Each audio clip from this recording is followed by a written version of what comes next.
Bom dia, boa tarde, boa noite. Aqui quem fala é o professor Leonardo. Estamos aí para mais uma aula de filosofia. Seja muito bem-vindo, seja muito bem-vinda. Esta é a aula de número 56 do nosso curso de filosofia, curso voltado para pré-vestibular, Enem e concursos. Curso de epistemologia desde a aula 21. Da aula 21 até a aula 56, é essa que nós estamos. Epistemologia, da aula 1 até a aula 20, Introdução e Fundamentos de Filosofia, o qual eu já produzi uma apostila que está à venda lá no nosso site, www.leonardobragaflores.com. Você é o nosso convidado, você é convidado a estar lá e adquirir essa apostila. É um material muito bombado, muito legal, pessoal. Valeu? Já aparece para você aí na tela a aula de hoje, o conteúdo de hoje, ainda no módulo de epistemologia, que é Jogos de Linguagem de Wittgenstein. Jogos de Linguagem de Wittgenstein. Deixa eu aqui pegar na caneta, vou colocando aí, enquanto isso você vai dando aí seu like, né? Vai dando aquela curtida, vai dando o seu like, vai mostrando aí que você está interessado no conteúdo, beleza? Aparece para você jogos de linguagem, também chamado de teoria dos jogos linguísticos, também chamado de teoria pictória do significado, também chamado de Sprachspiel. Vamos com essa tradução, ok? Com essa pronúncia. Bom, Wittgenstein, estamos aqui em epistemologia e em sede de filosofia contemporânea, ok? Depois lá na história a gente vem contando a história desse filósofo, né? E por aí vai. É bem interessante, bem legal a história dele. Mas vamos em frente, vamos ver o que é esses jogos de linguagem, o que interessa aí para a epistemologia, né? O conceito, poderemos conceituar linguagem, vamos começar primeiro pelo conceito de linguagem, para depois jogos de linguagem, ok? Poderíamos conceituar linguagem como a faculdade de se poder expressar o pensamento por meio da língua e da utilização de signos. Pessoal, então a linguagem é a faculdade de poder expressar o pensamento por meio de uma língua. Qual língua? As línguas que existem aí, né, no planeta, tá? As línguas que existem nos países e também língua de sinais, joia? Línguas de sinais. E também para isso, né, a ferramenta para a utilização serão os signos tanto visuais quanto também auditivos e por aí vai, beleza? Um conceito aí do Ferdinand Saussure, que é considerado aí o pai, né, o pai da linguística. Linguagem é a faculdade de se construir uma língua. Faculdade de se construir uma língua. Então essa é linguagem. Linguagem é a construção de uma língua. Beleza? Vamos em frente? Só construindo os conceitos iniciais aí para você entender aqui a aula, já? O papel da filosofia. Segundo Wittgenstein, a filosofia exerce uma espécie de trabalho de exame de elucidação do entendimento. Ele acredita que vários erros de interpretação e significado são produzidos pela linguagem. E a filosofia serviria como uma espécie de cura para essa doença. Pessoal, para o Wittgenstein, o investimento dele foi na linguagem. Ou seja, a linguagem, muitos problemas na filosofia seriam explicados não pela metafísica em si, não pela lógica em si, não, mas pela linguagem. Então, ele fez uma espécie de adaptação, num primeiro momento, da lógica com a linguagem e apontou ali já os problemas existentes na filosofia. Então, seria, assim, a filosofia entraria como se fosse uma cura para essa doença que seria, né, o mau uso, a má utilização da linguagem. Teria o objeto de batalhar contra uma espécie de bruxaria linguística, vai vendo, realizar o esclarecimento lógico do pensamento frente às câimbras mentais e perplexidades filosóficas. A filosofia deveria examinar a linguagem assim como ela é. A linguagem assim como ela é. Muito interessante aí essa questão, né? A valorização da semântica e por aí vai. Seu pensamento influenciou as duas principais correntes da filosofia analítica da linguagem, a semântica formal e também a pragmática. Importante aí foi o pensamento do Wittgenstein, pessoal. Vamos em frente.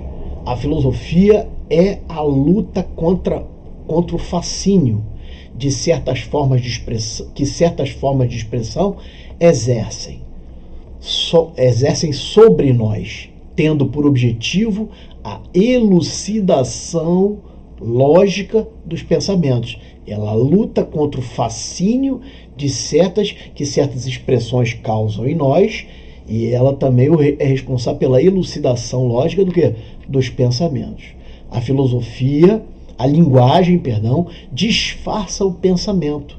Toda filosofia é uma crítica da linguagem. A filosofia é uma luta contra o feitiço da linguagem. Beleza? Vamos em frente. Vários problemas filosóficos são falsos problemas. Então, continuando com essa mesma ideia aí, pessoal. São apenas simples problemas criados pelos erros da linguagem. Assim, a filosofia exerce um papel de exorcismo. Você encontra na literatura esses termos aí, ó, né? Contra o feitiço da linguagem, exorcismo, desenfeitiço da razão, né? Estamos falando aqui, né, pessoal, de vamos dizer assim, dos recursos para se escrever ali, né? Ele não tinha acesso à internet, então o vocabulário não era amplo também, né? Então, fora a influência aí da igreja naquela época, né? Estava recém saído aí da influência medieval, então, né, apesar de ter passado pelo período moderno já, mas ainda fica aquele resquício, às vezes, pela educação e por aí vai. Bom, mas a filosofia, o papel dela é esse exorcismo, esse desenfeitiço da linguagem. O papel da filosofia é preservar essa pureza, no que tange aí ao processo de conhecimento. Vamos em frente. 3 períodos. Olha só, nós vamos falar aqui de 2 Wittgenstein, é isso mesmo. Um primeiro filósofo, Wittgenstein, que vai formular uma filosofia, e um segundo filósofo, Wittgenstein, que vai formar uma segunda filosofia. Beleza? Ela, vamos dizer assim, não tem nada a ver com a outra. Uma não é que contraria, mas uma não tem muito a ver com a outra, tá? Então, por isso são estudados em blocos separados ali para entender cada uma delas. Valeu? Então vamos em frente, vamos lá. O filósofo tratou em sua... Vamos passar um carro de som aí, né? O filósofo tratou de sua teoria em 2 momentos distintos, que ficou conhecido como Wittgenstein I, ou seja, primeiro Wittgenstein, e o Wittgenstein II, também chamado de segundo Wittgenstein. Tranquilo até agora? Daqui a pouco tem um mapa mental para você visualizar essa questão aí, tá? O primeiro se baseou no Tratado Lógico-Filosófico, em que trouxe a ideia do isomorfismo. Já nós vamos ver o que é isso. Ou seja, a linguagem devendo encontrar o seu respectivo correspondente na realidade.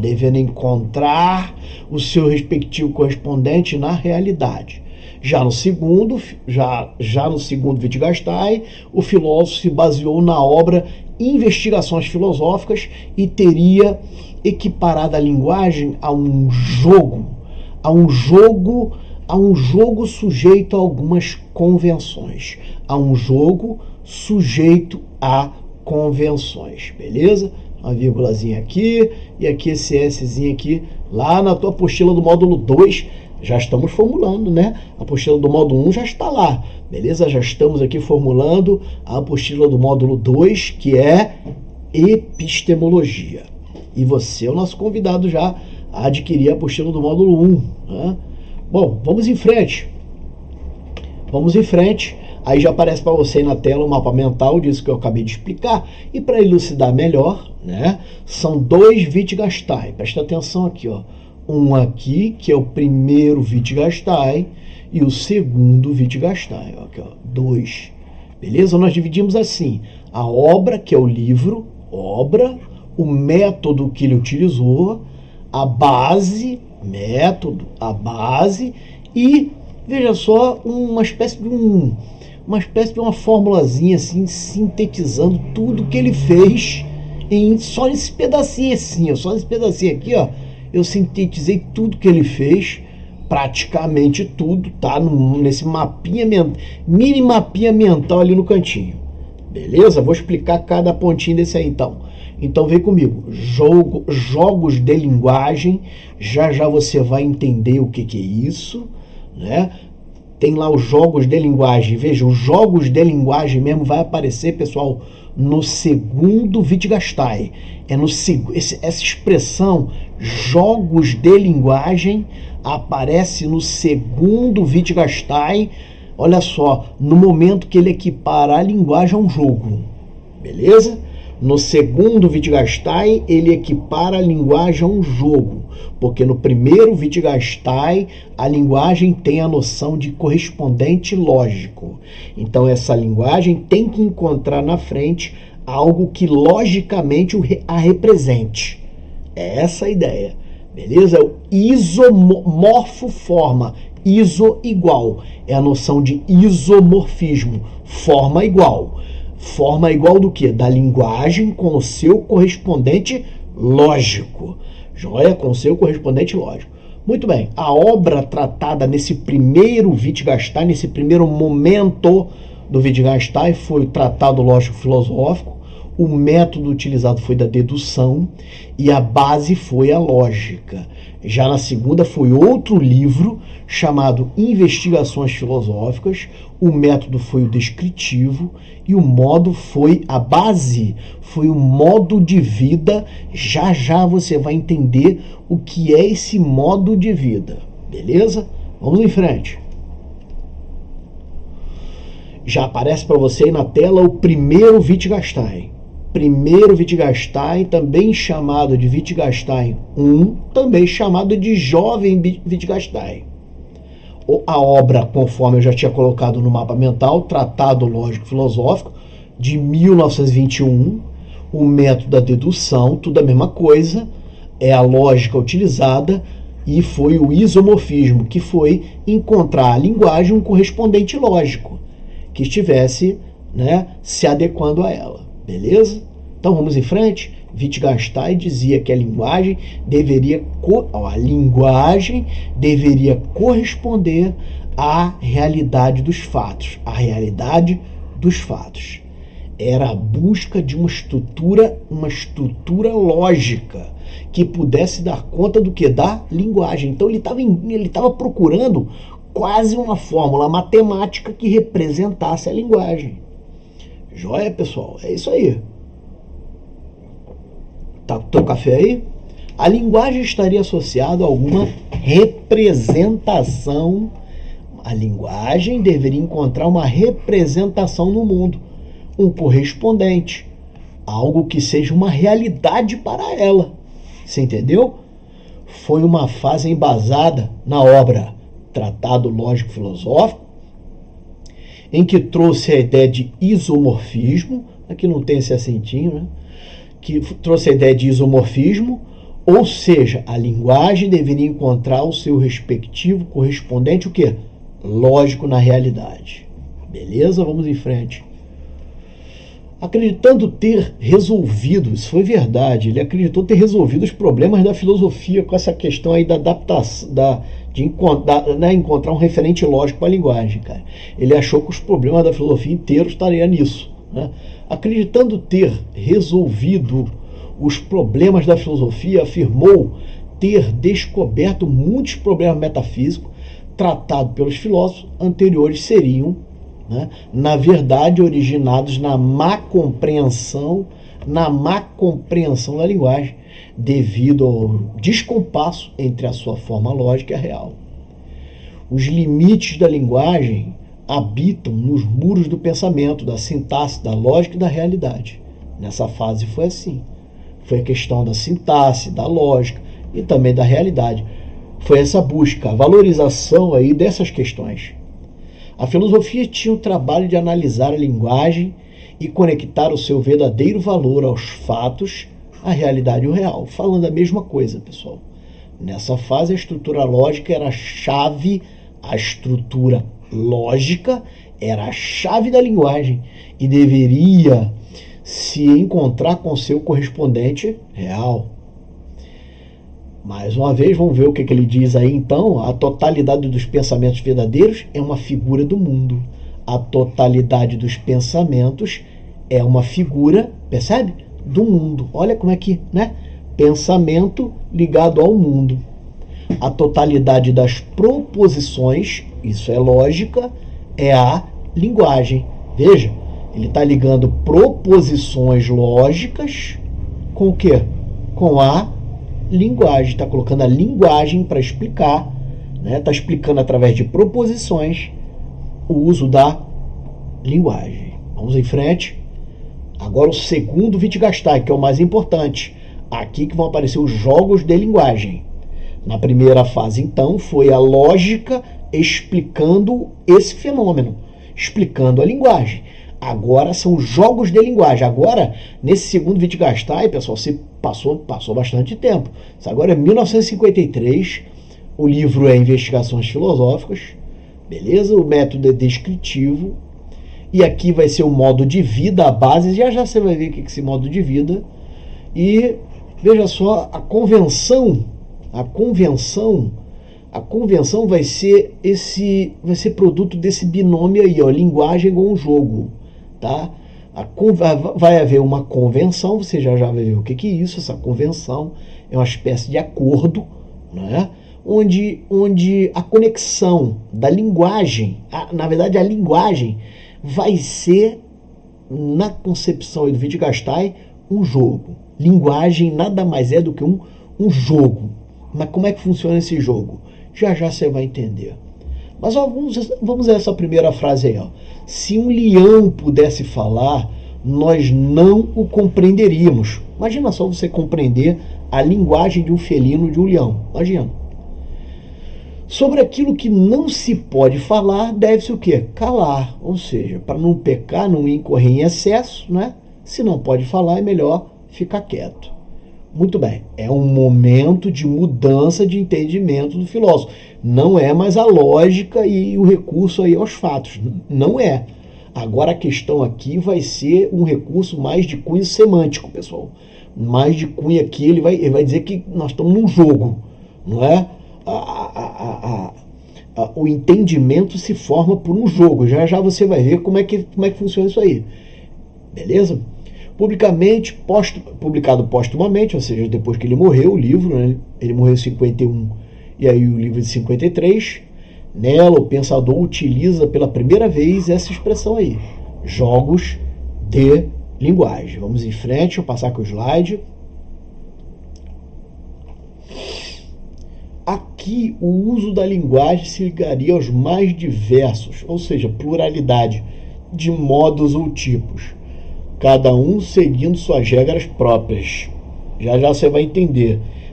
Essa linguagem, pessoal, preste atenção, resumo, essa linguagem vai estar de acordo com o ambiente que o cara frequenta, vai estar de acordo com o meio que ele está, vai estar de acordo com o modo de vida que ele leva. Está começando a clarear aí? Já vai ter exemplos, você vai saber, você vai sair daqui entendendo. Então, em frente, cada seguindo suas regras próprias, né? Modos e seguindo também suas regras próprias. Refere-se à utilização da linguagem como uma espécie de convenção social, percebe? Uma convenção social para aquele grupo, para aquela, né? Regrada, multiforme, porque não é fixa, não é daquele jeito e acabou, não sofre modificações. A língua, no sentido geral, já dizia lá o Saussure e outros pensadores, né, pessoal? Ela tem essa variabilidade, ela tem essa capacidade de se modificar ao longo do tempo. Isso chama diacronia, né? Dia através de cronos, tempo. Ela tem essa capacidade. Bom, e a dinâmica é imposta pela convivência o quê? Humana. Então, a convivência humana vai formar essa linguagem, vai formar essa convenção, vai formar aqueles signos, vai formar aqueles quânticos linguísticos para a comunicação. A linguagem estaria associada a algum modo de vida. Só reforçando, pessoal. Daqui para lá você vai ver que eu vou reforçar até você ficar, cair a ficha. Não, sei. Ela consistirá em uma variedade de contextos específicos que concedem sentidos aos enunciados. Também dependerá de regras de uso determinados pelos jogos que estiver inserida em formas pragmáticas e contextos de vida. Veja, em formas práticas e também contexto de vida é a mesma coisa de modo de vida, que é a mesma coisa de convenção social. Pragmático está ligado ao quê? A prática nesses contextos, né, de vida. Vamos em frente. Jogo. O que é o jogo, então? De onde saiu isso, esse negócio do jogo aí? Vamos lá. Por que jogo de língua?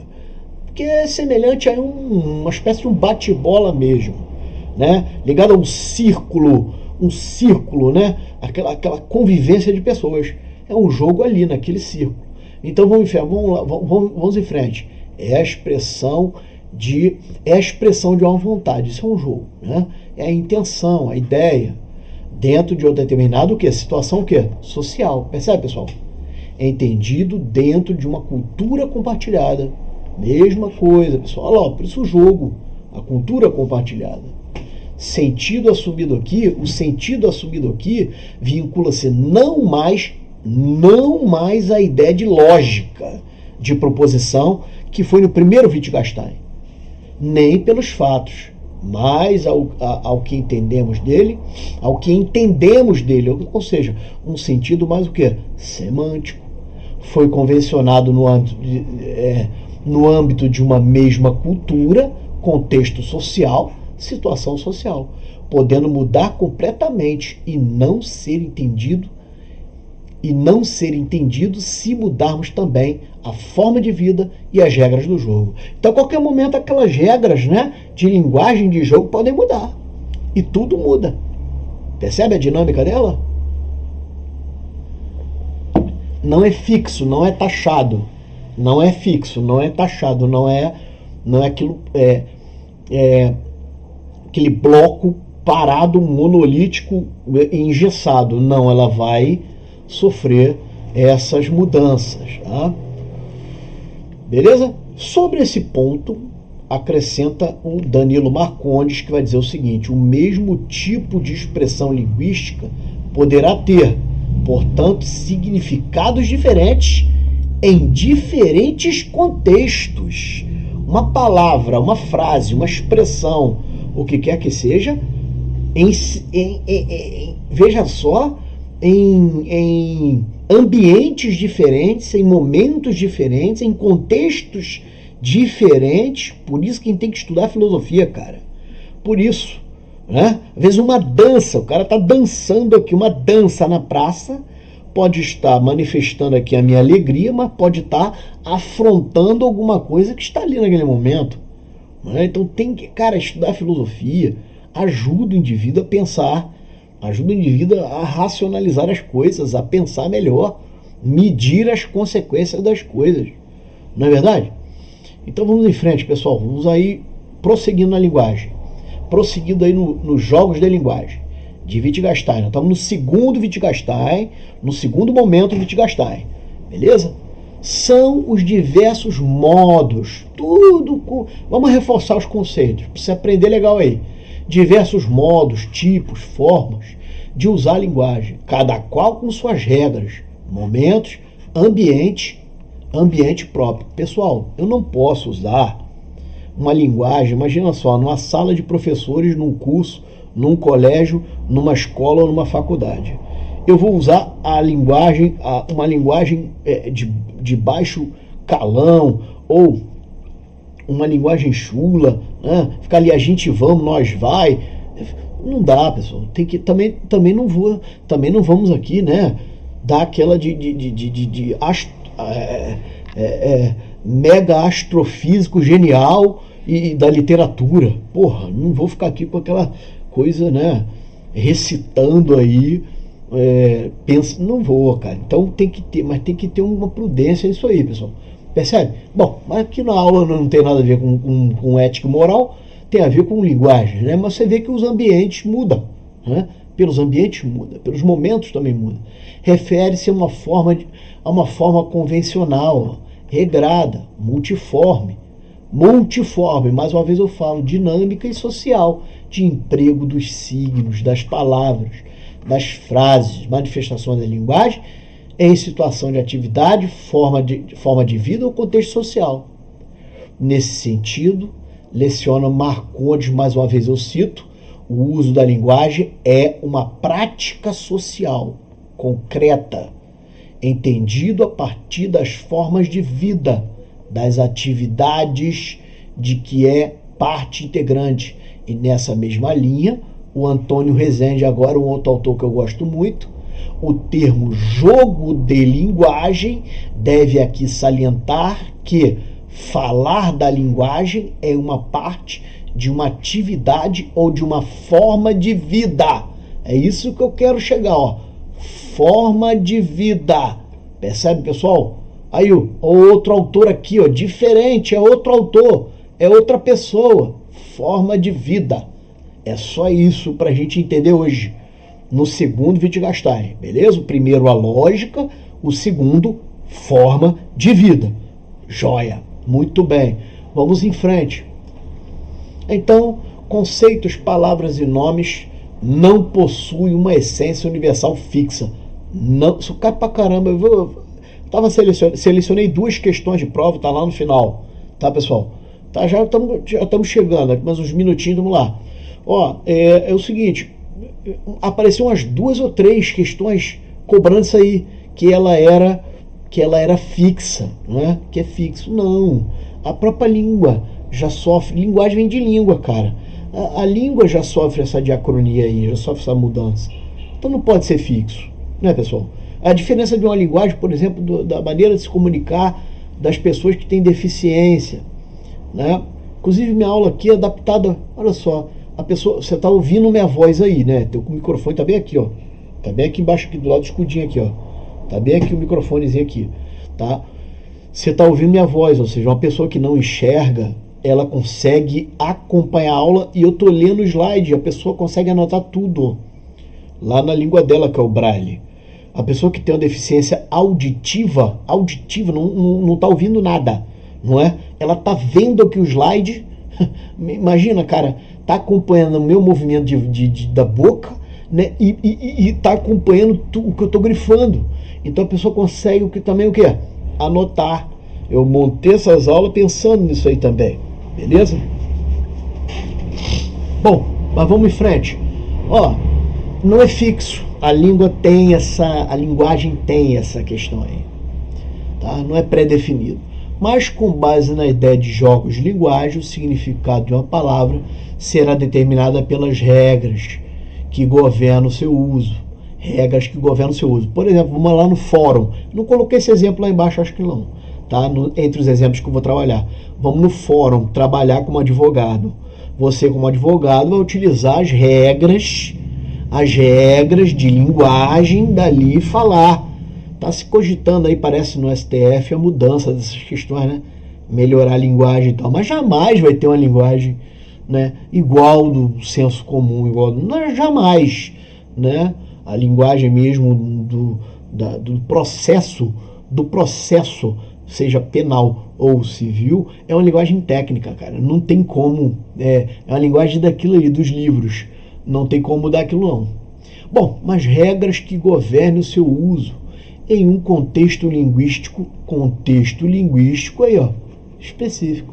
Esses jogos estão imersos em palavras e expressões que possuem significado no contexto de formas de vida. Ficou bem claro aí, não ficou não, pessoal? Ficou um negócio, né? Ficou bem claro, mas o slide aparece para você aí na tela. Vamos ver o que o diz lá o Wittgenstein.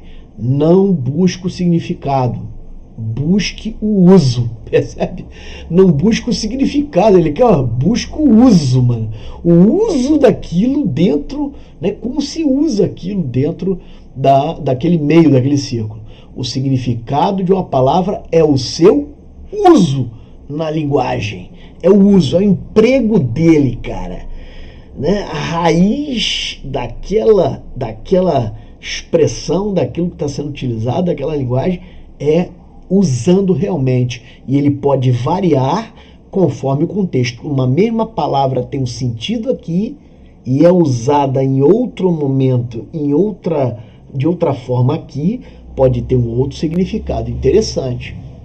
Pode-se representar facilmente uma linguagem que consiste apenas de comandos de informações durante uma batalha. Um exemplo aí, aqueles soldados, por exemplo, na batalha, pessoal, né? Porque o Wittgenstein, lá na história, me parece que ele foi para a guerra, ele foi à guerra, né? E o que é que acontece, pessoal?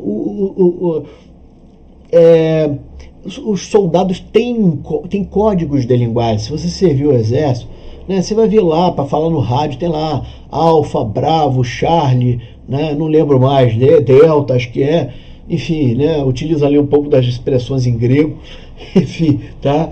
Enfim, e ali vem com os códigos, por outro lá que tem lá né, o piripipizinho lá, que é aquele sinal de telegráfico, né? E por aí vai. Então tem todo um sistema, cara, né? Tem a sintonia que ele vai colocar o rádio, o soldado, percebe? Então olha aqui o exemplo que ele está dando, Wittgenstein, ó. E as informações durante a batalha, apenas os comandos, ou uma linguagem que consiste apenas em perguntas. Outro exemplo, ó, pode ter uma linguagem que seja só perguntas, uma linguagem que seja só afirmação, uma linguagem que seja só negação, uma linguagem que só negue, uma linguagem que só pergunte. Por exemplo, a maiútica de Sócrates só perguntava, né? Uma linguagem que só afirme. Percebe, pessoal? Então é esse o sentido, vai de acordo ali com o contexto, com o meio e por aí vai. Joia? Os comandos aí da batalha, por exemplo, ele vai ter um tipo de linguagem, a linguagem no fórum, a linguagem médica e por aí vai. Agora, então, muitos problemas da filosofia, pessoal, foram por causa disso, né? Porque o mau uso da linguagem, né? Aponta ele. Agora, os mesmos termos linguísticos assumirão diversos contornos em diferentes circunstâncias. O significado correto das expressões no dia a dia, ou seja, no cotidiano, deve ser obtido através de jogos de linguagem. O significado correto vai ser do jogo. Já como é que a gente vai ver como é que funciona isso aí na prática mesmo. Na mobilidade de sua subsunção social. Em tudo, os jogos dependerão do contexto de uso da linguagem, as regras empregadas na comunicação, circunstâncias e do significado semântico, do sentido que damos a essas regras. Vamos em frente. Mais um slide aí, para ficar claro, né? Trouxe esses exemplos. 5 exemplos aí, cara. Ó. 5 exemplos. Então, vamos ver. O primeiro exemplo aí, ó, o exemplo dos grupos específicos. Exemplo 1, grupos específicos. Exemplo 2 vai ser da conversa entre amigos. Tá? O exemplo 3, aqui fui pulando, né? O exemplo 3, perguntado a um robô. Vamos dar um nome para isso aqui, vai. Perguntado a um robô se ele responde. O exemplo aqui do robô, a linguagem cibernética, né? Linguagem cibernética, bernética.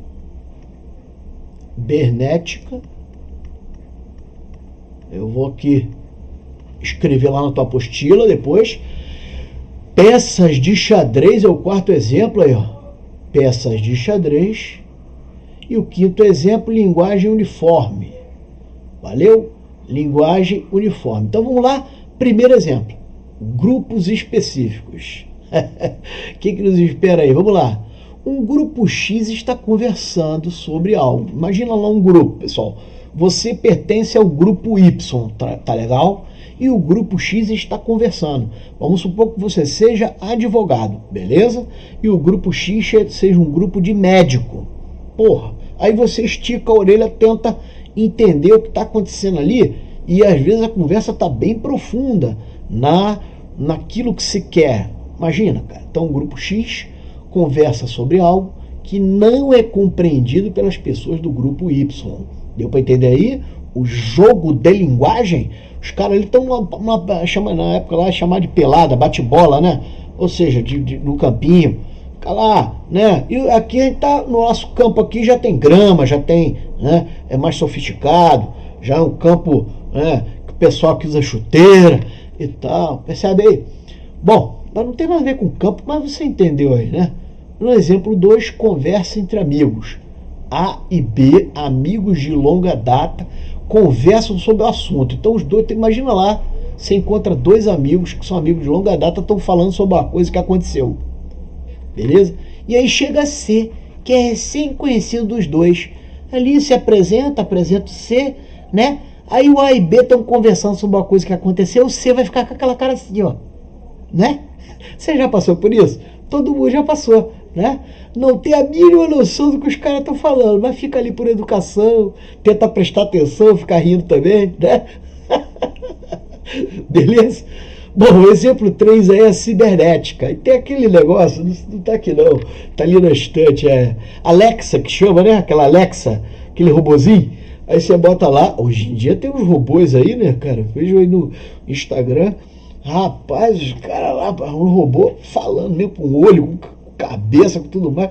Bom, enfim, não que aquilo ali seja um olho, aquela porra ali é enfim, uma lente com vidro, com programação. Mas, porra, tem gente que acredita que aquela porra é um olho. Mas, enfim, tá lá o robô com aquele aspecto humano, né? Uma espécie de um androide ali. E, porra, aí a gente pergunta lá pra Alexa, Alexa, aí você pergunta pra Alexa isso aqui, ó. Alexa, o que seria felicidade? Porra, pergunta aí. Ela deve ter um conceito decorado, né? Mas vamos supor que esse robô não tenha nada, ou tenha alguma coisa lá, e ela responde assim, Alexa, ou pergunta lá pro robô ainda não programado, o que seria felicidade? Ele responde 1000. Ele só fala assim, ó, 1000. Ele fala 1000. De felicidade de fato é 1000, né? Mas, pô, enfim, olha, por não ter no seu banco de dados uma resposta mais adequada ou lógica, né, para aquela situação. Ele não tem a resposta para aquilo. A linguagem dele não foi formada para quê? Para entrar naquele grupo, naquele jogo, fechar aquele jogo, fazer parte daquele jogo de linguagem. Bom, tem o exemplo aí de peças do xadrez. Esse exemplo é mais badalado nos livros, tá? Esse exemplo aí. Por exemplo, a torre tem um diferente significado, a torre, né? Então, se é uma peça de xadrez, tá? Você sabe, você já viu, né? A torrezinha, ela anda para os lados e anda para frente, tá? Ela anda em quadrados, assim, anda de quadrado em quadrado pelo tabuleiro, ela vai passeando pelo tabuleiro. Então tem um diferente significado em relação ao cavalo. Ela tem um diferente. O cavalo anda em L, né? Pulando, né? Pula duas casinhas assim para lá. Ou o bispo, que anda em diagonal. Percebe o jogo de linguagem? Percebe que o bispo anda em diagonal no tabuleiro do xadrez? A torre anda de quadrado, né? Pelos cantos e pelo meio. Enfim, a torre anda de quadrado em quadrado. E o cavalo anda em L. Enfim, as demais peças do tabuleiro de xadrez, o peão só anda para frente, o rei anda em todas as direções, só que uma casinha. Então é isso, cara. Legal? Aí vem a linguagem uniforme. Outro exemplo para você. Isso aqui não tem... esse da peça do xadrez está em livro, tá? Esse peça do xadrez está em livro. Acho que mais um aí está em livro também. Bom, como é que tá exatamente? Eu tive aqui que melhorar o exemplo para você. Bom, o exemplo 5 que eu vou deixar para você é linguagem uniforme.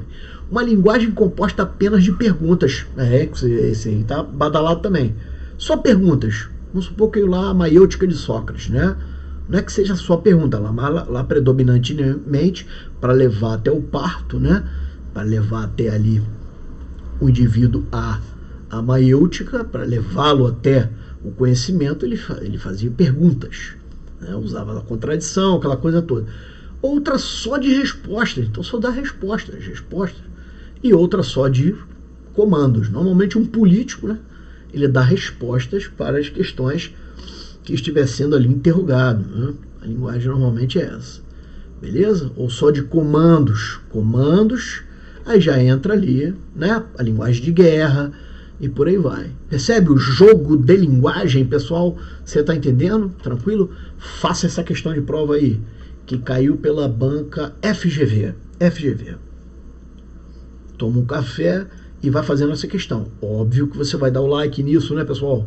Se você chegou até aqui, você vai dar o like, você ajuda a impulsionar o vídeo. Vai fazendo aí, já dá o likezinho, já compartilha para aquele seu colega que está precisando de uma aula de filosofia, beleza? E aí ele vai estudar aí os jogos de linguagem de Wittgenstein e ter acesso a esse conteúdo. Você ajuda a impulsionar o vídeo, você ajuda o outro coleguinha também, beleza? Lembrando, nossa apostila está lá à venda no site www.leonardobragaflores.com. Escreva alguma coisa embaixo também, eu vou responder aqui, mas escreve a letra aí, põe aí a resposta, participa, fala alguma coisa, valeu? Você fique livre aí, fique à vontade para falar. Bom, vamos lá. Vamos em frente aí então.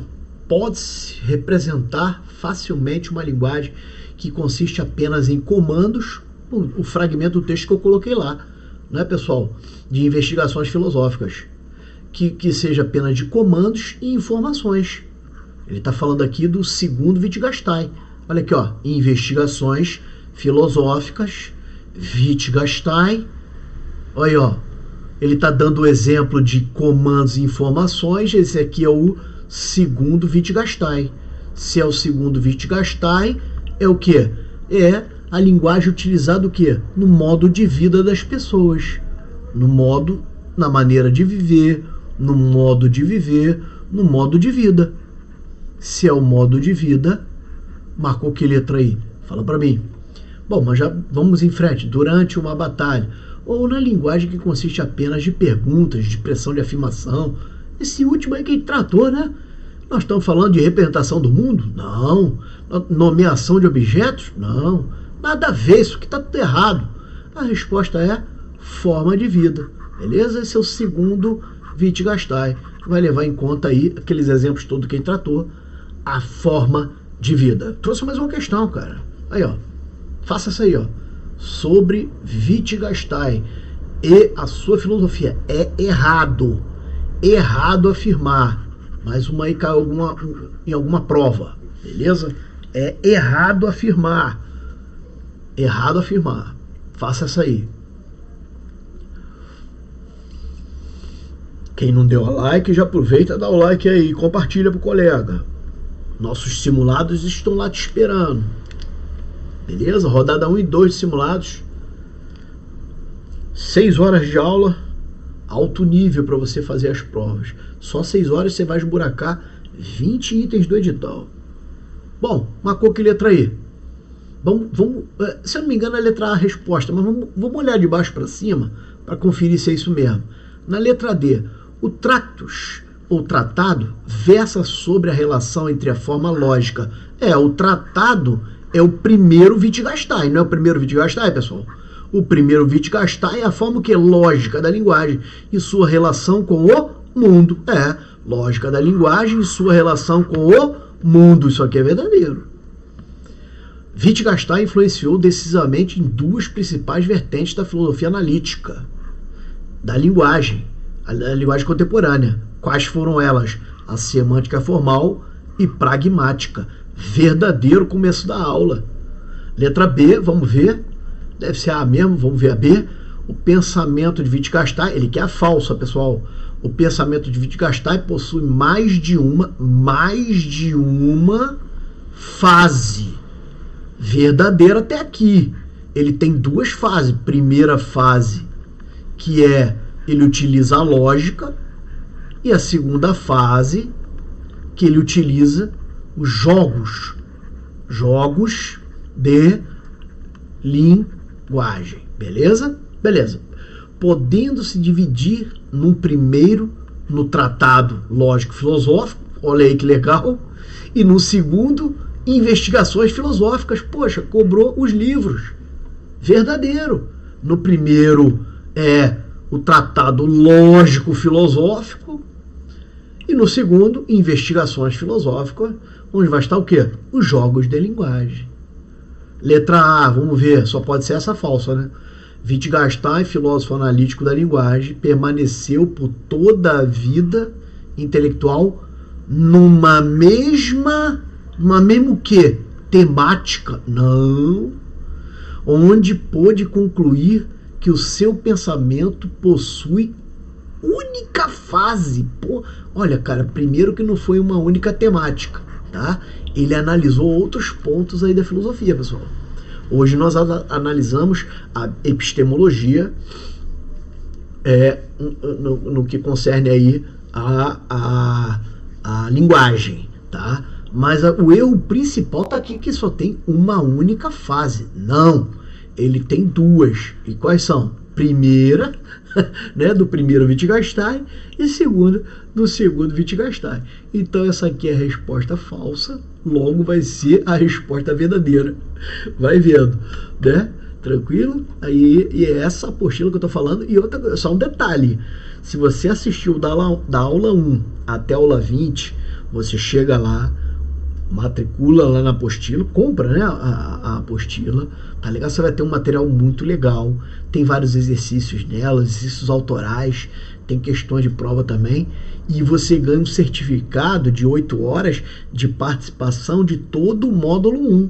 Esse certificado é gerado automaticamente quando você entra lá e preencher lá algumas coisas lá não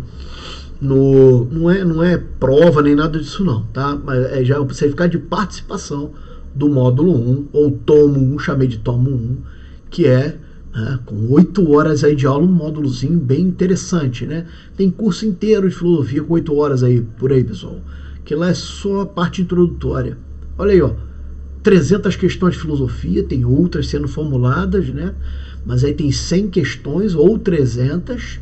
Essa aqui, essas 100 tá dentro dessas 300, beleza? E também tá lá para você, isso é um diferencial, cara, para você fazer a diferença lá, né? São 10 questões no primeiro simulado e mais 10 questões na rodada 2. A rodada em nome dos deuses gregos, né? Rodada 1, turma Apolo, e rodada 2, turma Dioniso. São 6 horas de aula total, se você adquirir os 2 simulados. É uma dica, cara, o cara que tá meio sem tempo, tá ali meio que, né, caramba, não dá tempo de ver esse conteúdo todo. Pô, ali tu tem 20 itens de um edital de filosofia em 6 horas de aula, pra você já, explodir logo aí de vez, e isso, cara, pelo menos entrar na prova e sobreviver ali, cara, né? E fora que vai treinar pro simulado. O simulado é assim, quem tá bem vai melhorar mais, e quem sabe pouco, porque aqui é PDF comentando cada questão, pessoal. E também a videoaula comentando ali as questões. Valeu? Ó, se você sabe, conhece alguém que quer dar os primeiros passos na matemática, eu indico este curso aqui, beleza? Se você quiser e souber de alguém que queira se aprofundar em grandes questões da filosofia, são esses temas aí: felicidade, bem ou mal, amor e paixão, e intuição, que eu lancei. Intuição, já fechei o curso, está lá, todos eles sendo vendidos no meu site, beleza? Esse é o Pix para você contribuir com o meu canal, profleonardobragaflores@gmail.com. E é isso aí, fica o convite final, que é para os simulados, joia? Essa foi a aula, então, 56, jogos de linguagem, aula de epistemologia, no curso inteiro, numerando o curso inteiro, aula 56, jogos de linguagem, Wittgenstein. Espero ter contribuído com o seu aprendizado. Um abraço a todos, fique com Deus. Valeu, te agradeço demais a tua presença aqui, cara.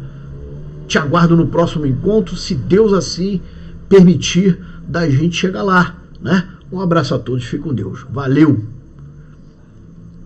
Tchau, tchau.